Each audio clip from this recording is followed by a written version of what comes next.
Motives and Impulses by Samuel Taylor Coleridge. It is a matter of infinite difficulty, but fortunately of comparative indifference, to determine what a man's motive may have been for this or that particular action. Rather seek to learn what his objects in general are.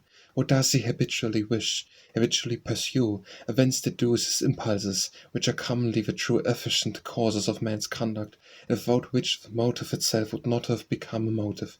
And the haunch of vengeance represent the motive, and the keen appetite of health and exercise the impulse.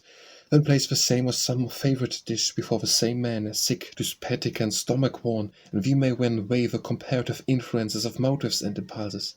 Without perception of this truth, it is impossible to understand the character of Iago, who is represented as now assigned one, and then another, and again a third motive for his conduct, all alike from a fiction of his own restless nature, distempered by a keen sense of his intellectual superiority, and haunted by the love of exerting power on those especially who are his superiors in practical and moral excellence.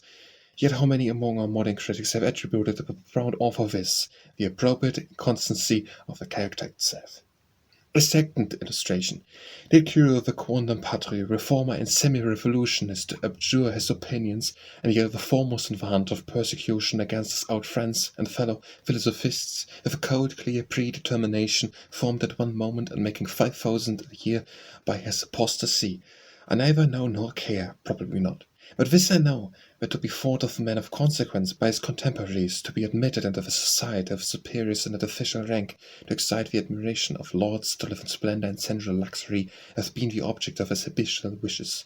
A flash of lightning has turned at once the polarity of a compass needle, and so, perhaps now and then, but as rarely, a violent motive may revolutionize a man's opinion and professions.